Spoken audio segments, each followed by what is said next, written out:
I'm addicted to wonder. You know, Carl Sagan, he coined the term wonder junkie in the novel Contact to describe the Ellie Arroway character, to describe that existential itch, that existential restlessness that makes us seek out to transcend our boundaries by any means necessary. Now, I also think that wonder is a precursor to awe. Now, a recent study out of Stanford actually looked at the subject of awe, and they described awe as an experience of such perceptual expansion, such perceptual vastness, that you literally have to reconfigure your mental models of the world to assimilate that experience. You literally get reset by awe. And it turns out that regular encounters with awe actually leave us with residual feelings of well-being and altruism and compassion towards other people. So blowing our own minds is therapeutic.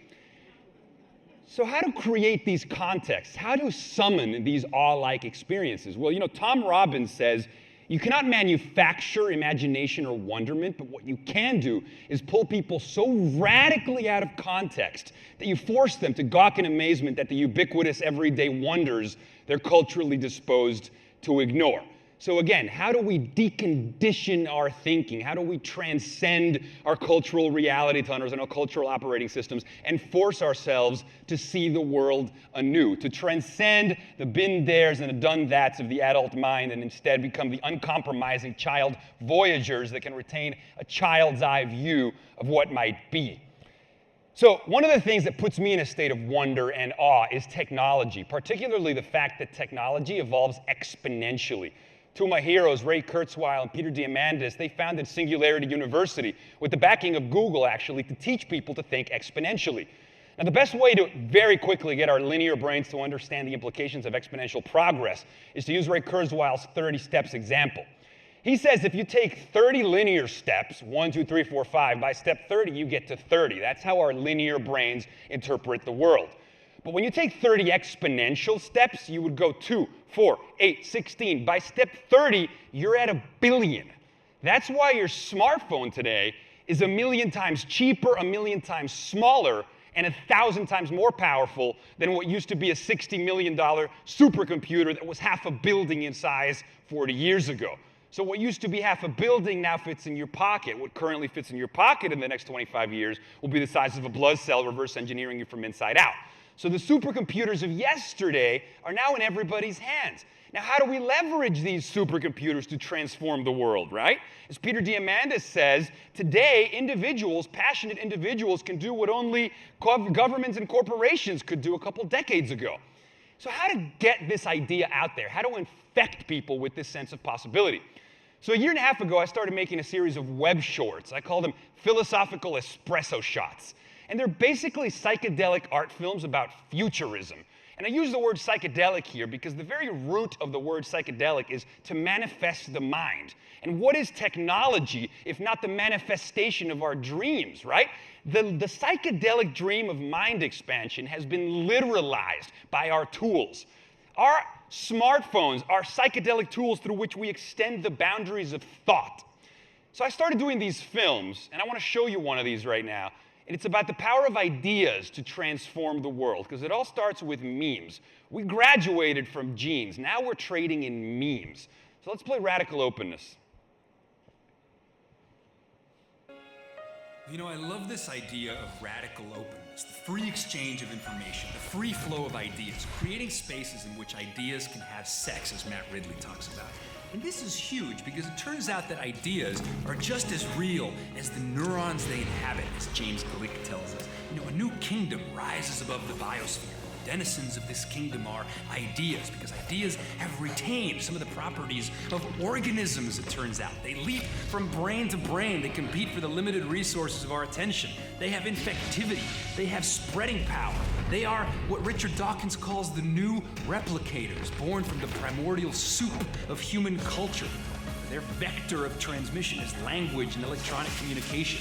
And though ideas are not made of nucleic acid, they have achieved more evolutionary change, and at a rate that leaves the old gene panting far behind. You know, Ray Kurzweil says our ability to create virtual models in our heads, combined with our modest-looking thumbs, was sufficient to usher in a secondary force of evolution called technology, and it will continue until the entire universe is at our fingertips. This is unbelievable stuff. It speaks to the telescopic nature of evolutionary change. More change in the last 100 years than in the last billion years. Terence McKenna actually wrote that from the moment that human beings invented language, biological evolution essentially ceased, and evolution became a cultural epigenetic phenomenon.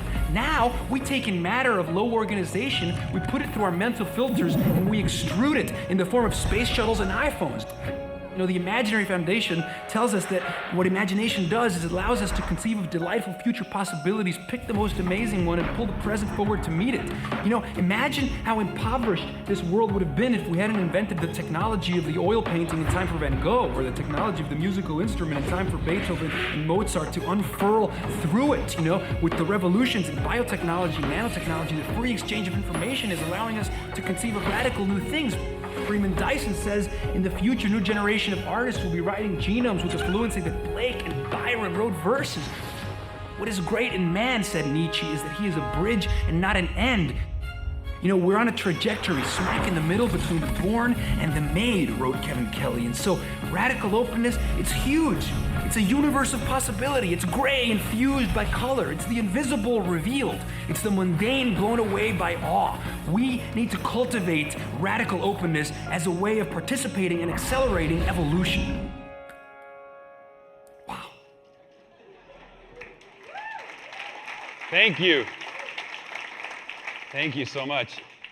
You know, I kind of make these films as a way to capture the kind of impermanent nature of inspiration. You know, inspiration a lot of times is defined by the fact that it's a lonely experience and it's very temporary. And we do our best as artists to try to capture that, to sort of solidify it, to immortalize it so that it can be shared with other people. And you know, I talk a lot about technology in this video, particularly the exponential nature of technology. I'm a big fan of Kevin Kelly, who refers to technology as the technium, the seventh kingdom of life, subject to the same evolutionary forces. The cognitive philosopher Andy Clark wrote in his book Natural Born Cyborgs that technology is actually our second skin. It's our scaffolding, it's our appendage, just like a termite colony is temperature controlled. These tools are us. We need to get over our skin bag bias and realize that we are impregnating mind onto the world. That is what we do. That is our role. Manifold the wonders, nothing towers more wondrous than man, as Sophocles says. So, again, I put these videos out there to inspire people, and you know, we're seeing now really the revolution and domestication of space exploration. This is something that is a metaphor, I think, for the expansion of our minds. There's a great book called Rocket Dreams that says when we dream of space, and I talk about this in this next video, when we dream of space, we're really dreaming of transcendence. We're dreaming of what we might become. We see ourselves reflected in those glistening stars. And I love this idea.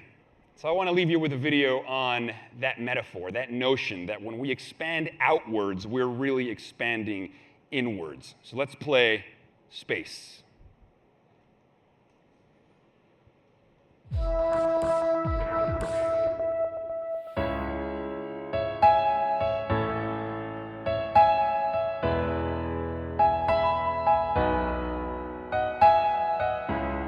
You know, with the advent of the commercial space revolution, with the fact that human beings are finally going to domesticate space travel, it's worth celebrating for once why we want to explore the heavens to begin with. And Marina Benjamin perhaps has the best line. She says, when we dream of space, we dream of transcendence. We dream of what we might become. The exploratory journey, that desire to break through boundaries, to probe the perimeters of possibility, to explore the adjacent possible, that is what it means to be human. We didn't stay in the caves, says Kurzweil. We didn't stay on the planet. With biotechnology, we won't stay with the limitations of biology.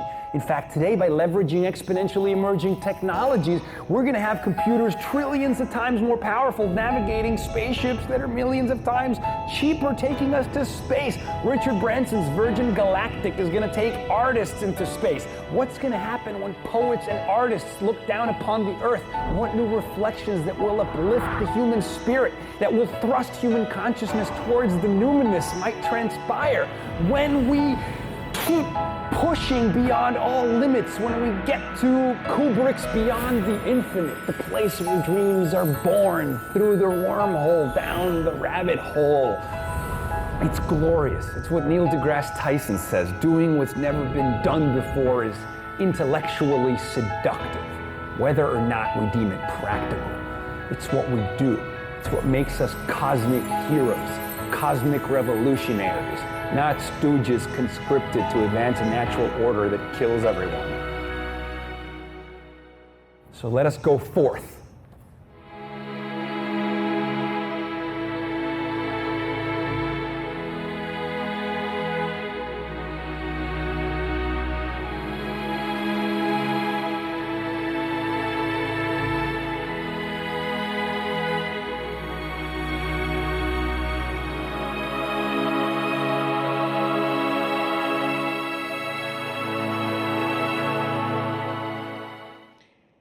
You know what? Thank you. So I'm out of time now, but I'll leave you with one line. Eric Davis, who wrote Technosis, says that as the human design process accelerates exponentially, it will achieve a kind of infinite velocity where everything becomes linked with everything else and matter becomes mind. So I say we may be flawed, stumbling primates, but when we work together, we are primates that can fly. Thank you very much.